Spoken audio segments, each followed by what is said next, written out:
Frank Seravalli is joining us from the Daily Faceoff. Hello, Frank. Welcome to the show. How you doing? Pretty good. How you doing, Bryn? Fine, thank you. Were you surprised at the Rob Blake thing today? Not in the least.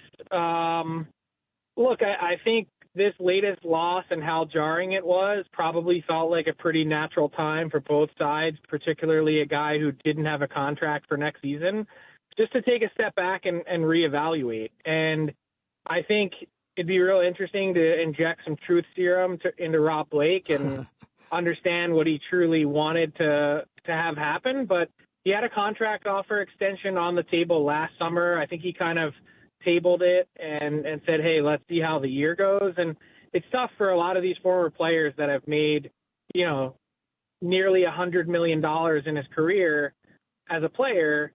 Hey, is this do I want to keep going with this? Is this the right thing for me? Is this the right thing for the team? And so they kind of arrived at that point where he said, let's see how the year goes. And then I was told that he came to work today and was informed that they made a decision that they were going in a different direction. So, you never really know how it's all going to play out, but it felt like obviously both sides at varying points were thinking that this might be a possibility. Jim Hiller was a hire, I believe, by Rob Blake. So, I've worked in the media business long enough to know that when there are changes made, there are changes made. Do you think that Hiller is safe based on what happened in that first round series against the Oilers? I do not. I think his job status is very much in question. Obviously, it'll be up to the next general manager to make that decision. But I feel like some of the decisions made from not just the challenge, like the challenge is the low-hanging fruit. And to be honest, if you're really going to be mad at anyone, it's the coach's final call. But that's on the two guys that are the video coaches that make that decision 99 times out of 100. So that's one thing. But what about the deployment of his players, how much he seemed to be running his top four defensemen into the ground? Yeah. And then on top of that, you've got a team that sat back and didn't attack. And I feel like, not to quote another coach in John Tortorella, but safe as death. If you're going to think that you're going to sit back against two of the best players in the world, the prevent defense doesn't work. Yeah, we've seen that a few times around here. Absolutely. Your thought on the Oilers' performance through that 7-game series? It was a little uneven at times, but for the most part, they seem to be getting it together at the right time. Certainly, we've seen some players in the lineup over these last 6 games that we had not seen at all during the season. So I think that there's some positives from that perspective when it comes to the Oilers and the way they're playing. But they're moving up another level when they take on Vegas starting up tomorrow night. But your thoughts on the way the Oilers went through that last series? It was a roller coaster. I mean, that's putting it mildly. Jekyll and Hyde, a team that, even within games, went from being dominated to doing the dominating. And I do think there's definitely something to what you said about the roster changes. Evander Kane and a healthy Trent Frederick have helped change the complexion of this team. Yeah. I do think that the Oilers' defense core was aided a little bit by the fact that the LA Kings were not very aggressive on the forecheck. Like someone like John Klingberg, you give him time and he's going to be able to make a pass and a play. I think those circumstances are changing in round 2. And the other thing that's changing, as you mentioned, they level up here in opponent. The Vegas Golden Knights displayed plenty of their own vulnerabilities in round 1. I just think that what they showed and the issues that peaked for them really were more correctable than some of the more inherent flaws that this Oiler team has, which is they like to gift wrap goals. They like to be a team that gives up the home run instead of the double or single, and that's going to be problematic. We saw that change as the second half of the series wore on. Right. And game 5 was perfect, picture perfect for the Oilers. But if they have any games like they did against the Los Angeles Kings in round 1 to start, it's going to be something that they're not going to be able to fight their way back from. And the margin for error is that much more thin. I was looking online at dailyfaceoff.com, and it seems like your experts are split on this series. Would you agree with that? Yes, I think this series is a literal coin flip. I think the betting odds indicate that that's the case. I think these teams both have their own flaws, and I think this, it's very difficult to bet against 97 and 29 when everything's on the line, particularly when you go back to the Cup final down 3-0, and then also this last series down 2-0 and almost 3-0, that they don't quit. And that's definitely a feather in the cap of Chris Knobloch and his team. But I just think the Golden Knights, as currently constituted, have less question marks, have less issues than the Oilers present at times. Doesn't mean that I'm going to be right, but I picked the Vegas Golden Knights in 6. Bob and I were talking earlier this afternoon about the fact that this series there might be different styles of games. The games in Vegas that they played this past season were pretty tight checking. The games in Edmonton were just kind of out of control and a lot of fun to watch. Do you see that might be the way this whole thing shakes down in the playoffs, or no, is it just going to be tight defensive hockey all the way? I'd be shocked if it's tight defensive hockey all the way. I think that's hard to contain. Look at the first round, 47 games played, 6.5 goals per game was the average.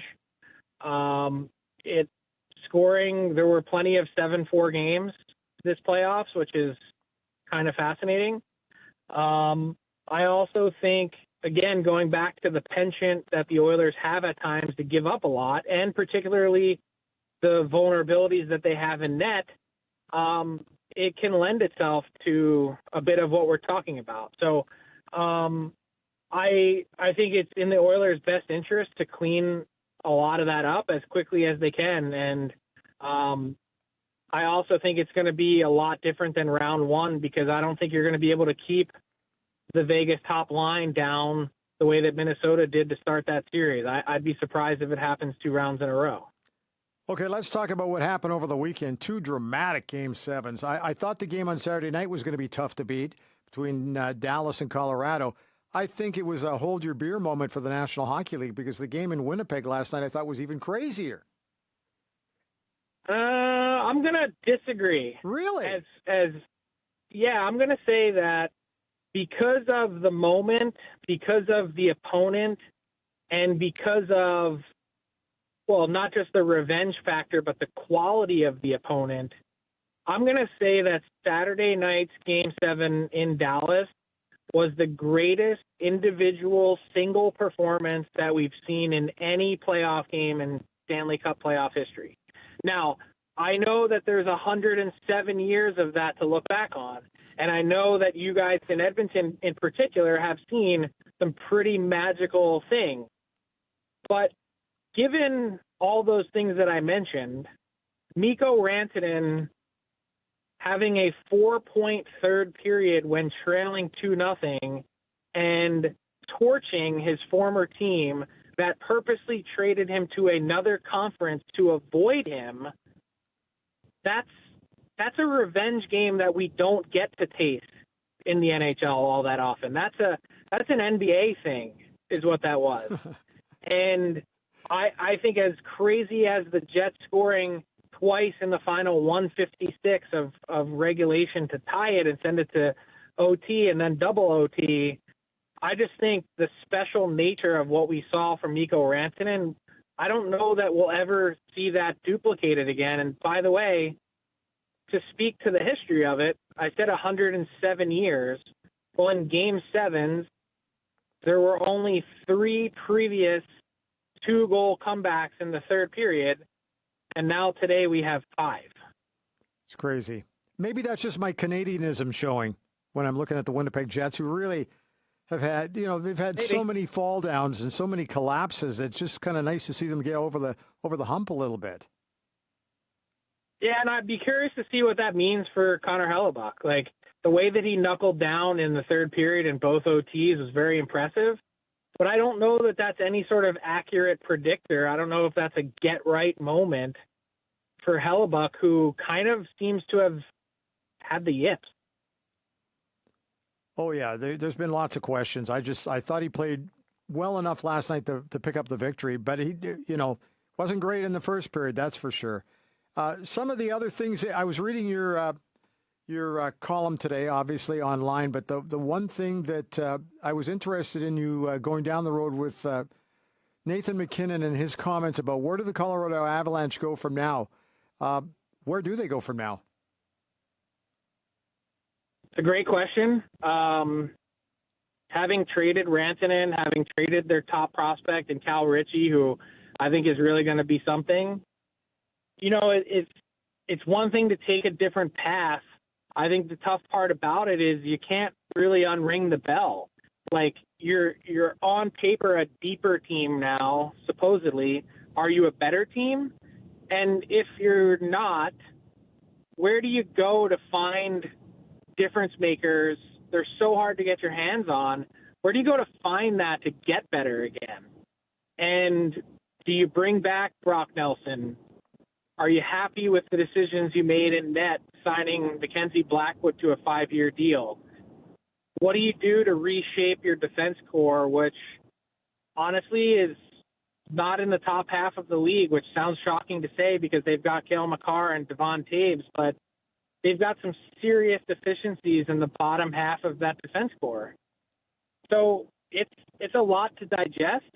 And I guess in the end, though, if you're an Avalanche fan, what you feel is, yeah, we have a team that we lost another year of the heart of the prime of Nathan MacKinnon and Cale Makar, and we haven't won past the second round only once in 8 years.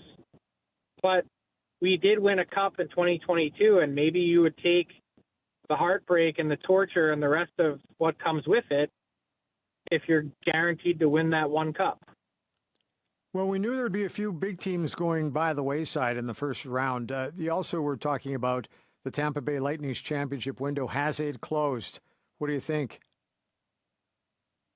I'm leaning more toward yes than no. Okay. Now, their injury list was very impressive, but this is a team 3 consecutive first-round losses, and I don't know that it's all necessarily tied to just run.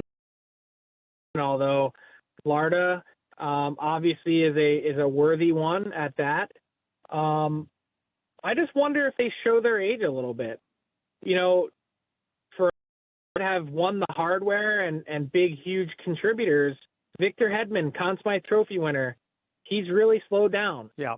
And Nikita Kucherov had an excellent regular season, but he struggled in the first round with 4 assists in 5 games.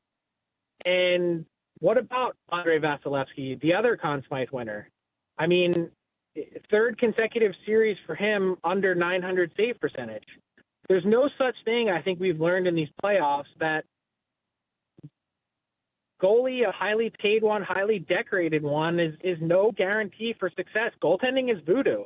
And it's not just Hellebuck and Vasilevsky. Hellebuck was, a finalist for the Hart Trophy this year. But what about the guys that are sitting at home? Shesterkin, Sorokin. I mean, pick a highly, highly paid guy around this league.